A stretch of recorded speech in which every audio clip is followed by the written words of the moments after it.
안녕하세요, 이한입니다. 지금 아무도 없는 숲속이 난리가 났어요. 그래서 지금 아무도 없는 숲속을 볼까 말까 고민이신 분들은 이 영상 초반부를 집중해 주시고요. 그리고 이 드라마의 후유증을 앓고 계신 분들은 제가 모든 비하인드, 떡밥, 캐릭터 분석 싹 다 정리했습니다. 그럼 바로 시작해 볼게요. 우선 첫 번째로 전반적인 감상평을 얘기해 볼게요. 일단 여기서는 스포가 없고요. 그래서 이걸 보시고 볼까 말까 고민이신 분들은 결정해 주시면 될 것 같고요.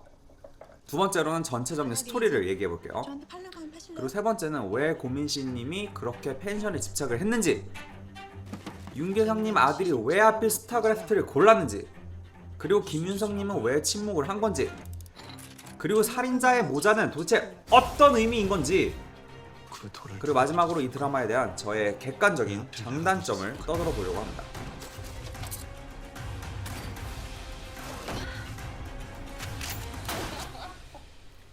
첫 번째, 전체적인 총평. 볼까 말까. 일단 아무도 없는 숲속에서의 영어 제목은 더 프로그입니다. 이게 8부작이거든요. 호불호가 많이 갈립니다. 저도 한 5화까지는 주위에 추천을 안 했어요. 보다가 6, 7, 8화를 잠을 안 자고 내리 봤습니다. 이 드라마 약간 롤러코스터 같은 느낌이에요. 천천히 올라가다가 으아 하면서 이제 내려가는 롤러코스터 같은 느낌? 그래서 그 막 떨어지는 짜릿함을 느끼시려면 이 드라마 무조건 보셔야 돼요.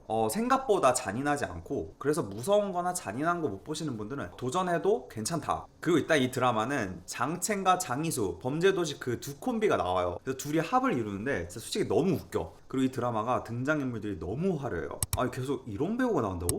이 배우가 나온다고? 다양한 유명한 배우들을 보는 재미, 그리고 그 배우들의 일단 연기는 미쳤거든요. 하지만 초반부는 지루할 수 있으니 그 부분만 넘기면은 너무너무 재밌다.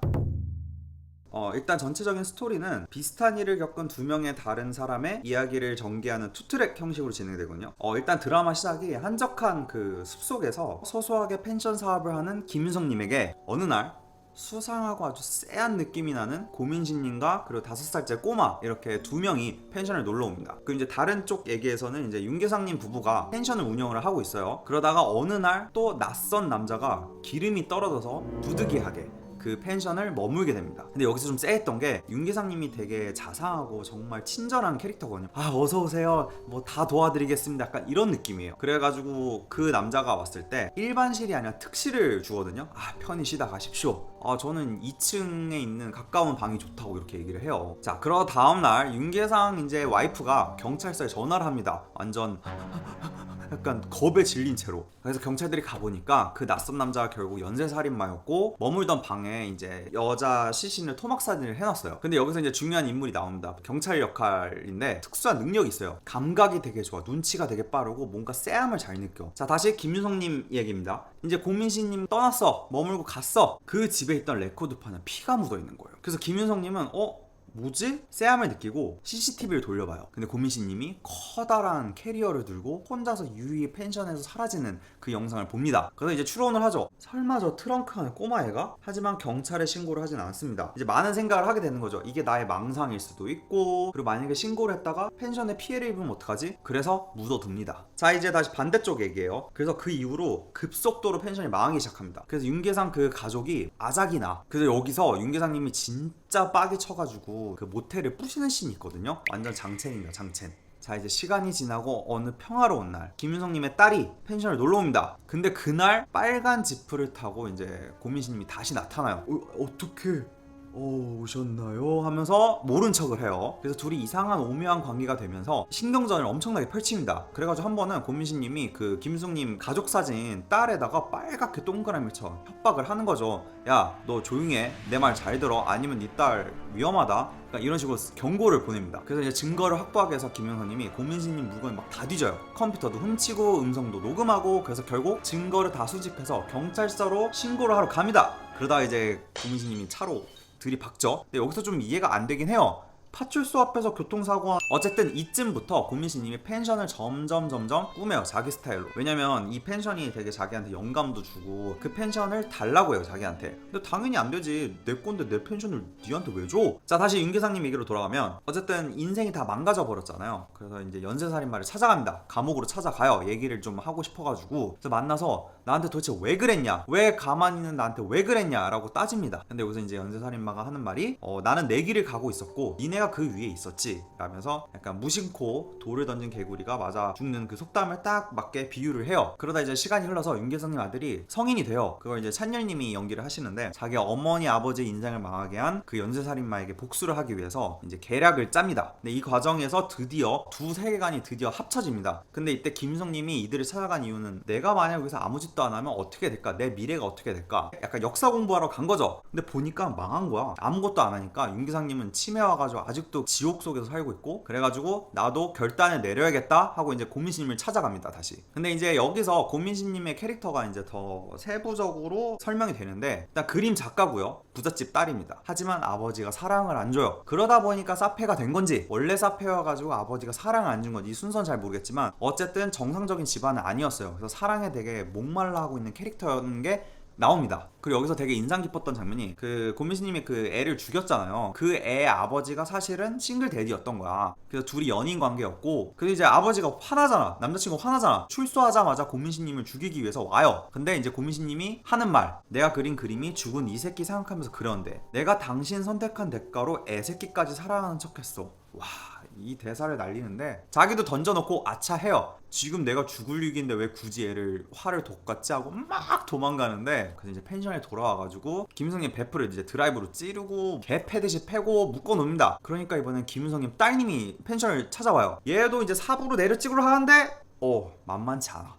힘이 너무 세. 잘 싸워. 전 노윤서님이 그렇게 액션씬을 잘하는지 몰랐거든요. 그래서 이제 고민씨님이 쳐맞습니다. 계속 쳐맞다가, 근데 이제 싸움이 일어나기 전에 이제 약을 먹였거든요, 수면제 같은 거. 그래서 이제 거기서 이제 하고 이제 고민씨님이 그 틈을 놓치지 않고 그 싸움에서 승리를 합니다. 그래서 그 인지를 빌미로 김윤서 지금 당장 와라! 연락을 취합니다. 여기서 또 명장면이 나오죠. 아저씨!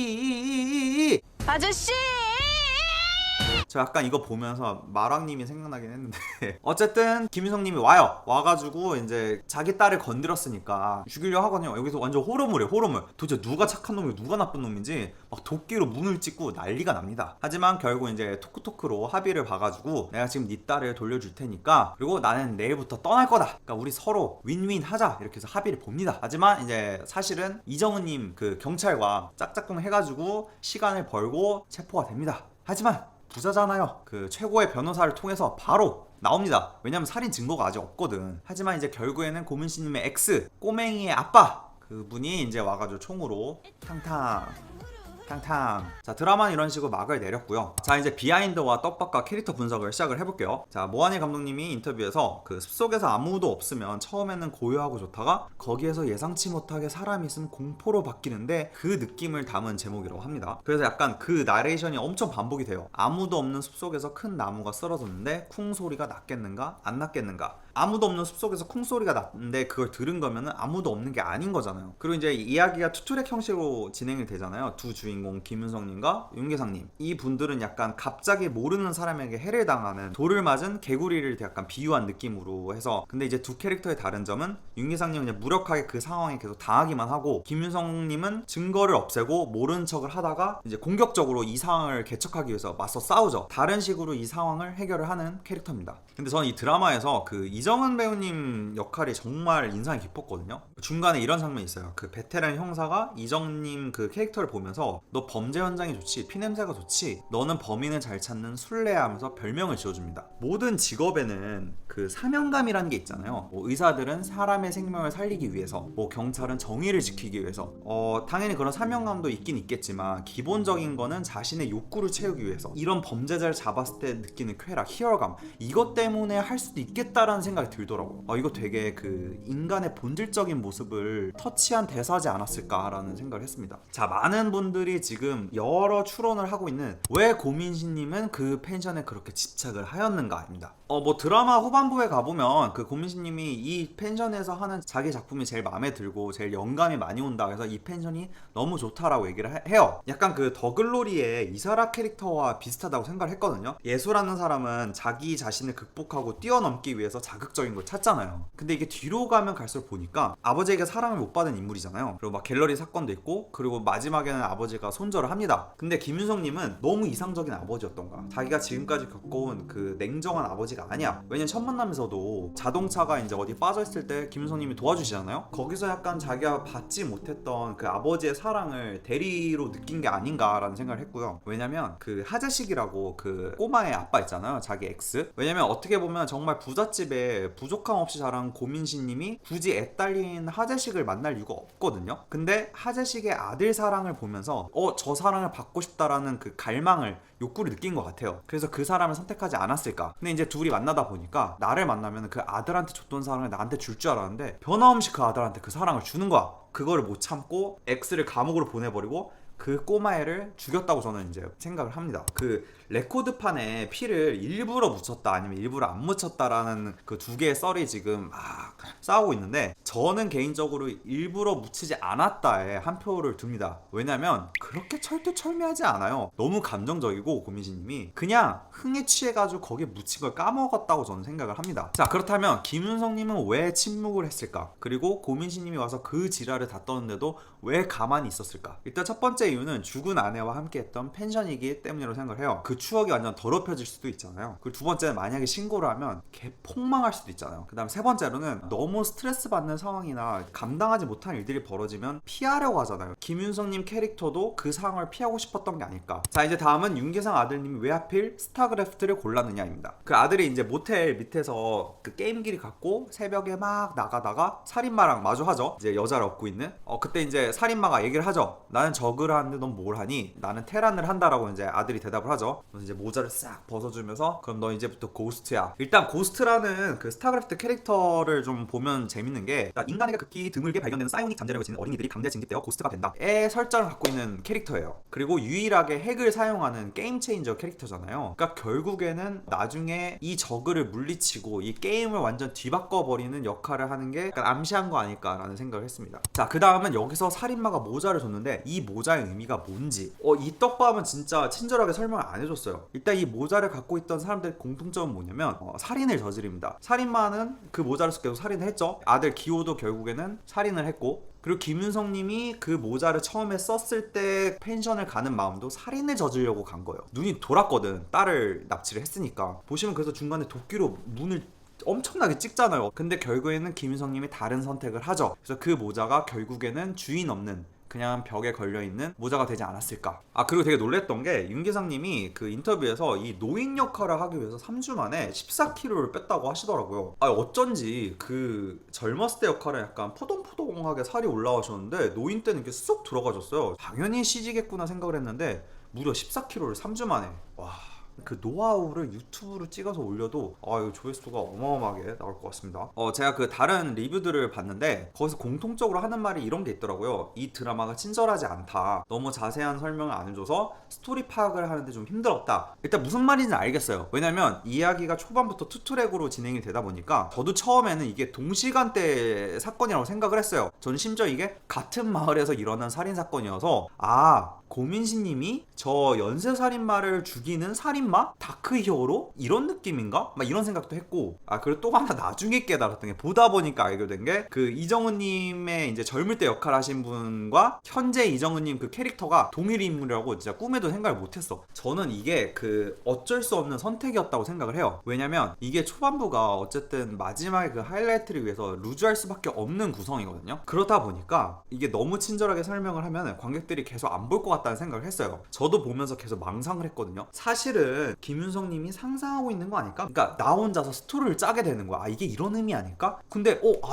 아니네 하면서 계속 보게 되더라고요. 근데 조금 아쉬웠던 거는 예고편이 너무 자극적이었어요. 이게 너무 자극적이다 보니까 사람들이 너무 기대를 한 거야. 하지만 실제로 막상 까보니까 그렇게 자극적인 스릴러는 아니었다. 그리고 조금 아쉬웠던 거는 좀 억지스러운 긴장감 유발이 좀 많았다. 약간 필요 없는 곳에서 음악으로 약간 긴장감 있잖아. 이게 익숙해지니까 좀 약간 피로도가 좀 있었다? 약간 이런 느낌이 있었습니다. 자, 그 다음은 이제 이정은님 서사가 너무 약하다. 투트랙 그 이야기의 유일한 연결고리가 그 경찰 이정은님 캐릭터거든요. 나름 중요한 메시지를 담은 단어를 붙여주긴 했어요. 너는 술래야. 저분 캐릭터를 더 풀었으면 더 재밌지 않았을까라는 생각을 개인적으로 하긴 했어요. 근데 또 막상 생각을 해보니까 그런 게 있더라고요. 그 한 드라마나 영화나 연극 같은 데서 2명 이상의 캐릭터가 서사를 보여주기 시작하면 관객들이 몰입을 못한대. 이게 제가 최애아이의 그 시즌2에서 배운 거거든요. 왜냐면 거기 내용이 그 마지막에 고민수님 경찰서에 잡혔을 때 너 시체 어디다 뒀어? 옥수수밭인가? 거기 연기가 미쳤어요. 자, 앞에 거는 그래 이럴 수 있어, 이래서 이랬던 걸 거야 라고 이해를 하려고 했는데, 정말 이 드라마를 보면서 이해하기 힘들었던 거는 그 김윤석 님이 살인마를 대하는 태도였어요. 꼬맹이를 죽인 걸 아는데 어떻게 그렇게 멀쩡하게 둘이 식사를 하고, 그리고 딸의 목숨을 협박을 했는데 잠수를 탄다고? 그게 조금 아쉬웠습니다. 근데 제가 이 드라마를 보면서 되게 관심을 가졌던 게 딱 2가지가 있어요. 그 고민신님 스타일리스트랑 그다음에 음악 감독님이었어. 일단 음악을 너무 잘 써가지고 도대체 누구지? 하고 이제 찾아봤거든요. 근데 개미라는 이름으로 활동하고 계신 음악 감독님이더라고요. 근데 이분 포트폴리오를 보는데 와, 드림하이, 태양의 후예, 구름이 그린 달빛, 스위트홈, 뭐 내려도 그 포트폴리오가 끝나지 않더라고요. 그 다음에 이제 고민신님 스타일리스트도 진짜 솔직히 말해서 고민신님 배우 연기가 여기서 진짜 미쳤거든요. 그 마지막에 살인하기 전에 너무 신나가지고 그 장 보러 가가지고 막 물건 집어 던지고 그 미침을 한몫했던 게 고민신님이 입고 있던 옷들이었다. 옷들이 하나하나 어쩜 그렇게 캐릭터 표현을 잘했는지. 맞아, 그런 것도 있었다. 드라마 초반부에 처음에 고민신님이 그 김윤석님 펜션에 놀러 갔을 때 장을 보러 가거든요, 혼자. 평범한 걸 담다가 어디서 발길을 딱 멈춰요. 근데 그게 아마도 꼬맹이를 죽이고 그 피를 닦을 락스를 살려고 멈춰섰던 것 같아. 왜냐면 영화 후반부에서도 처음에 장을 볼 때는 막 고기 넣고 먹을 것만 막 담다가 마지막에 본격적으로 이 살인을 저지르기 위해서 필요한 물건을 담기 시작하거든요. 그러니까 패턴인 것 같아. 처음에는 그 사회가 부여한 기본 인간적이 갖고 있는 그런 것들을 담고, 그 다음에는 그 자신의 그 진짜 욕구, 진짜 하고 싶은 것들을 담는 약간 그런 패턴을 장보는 씬에서 표현한 거 아닐까라는 생각을 했었어요. 이 드라마를 만약에 안 보셨더라면 보시는 거 정말 강력 추천드리고, 제가 해석한 거와 다르게 해석을 하셨거나 아니면 제가 놓쳤던 부분이 있다면 댓글로 같이 공유하면 정말 좋을 것 같습니다. 저는 다음 리뷰 영상에서 만나볼게요.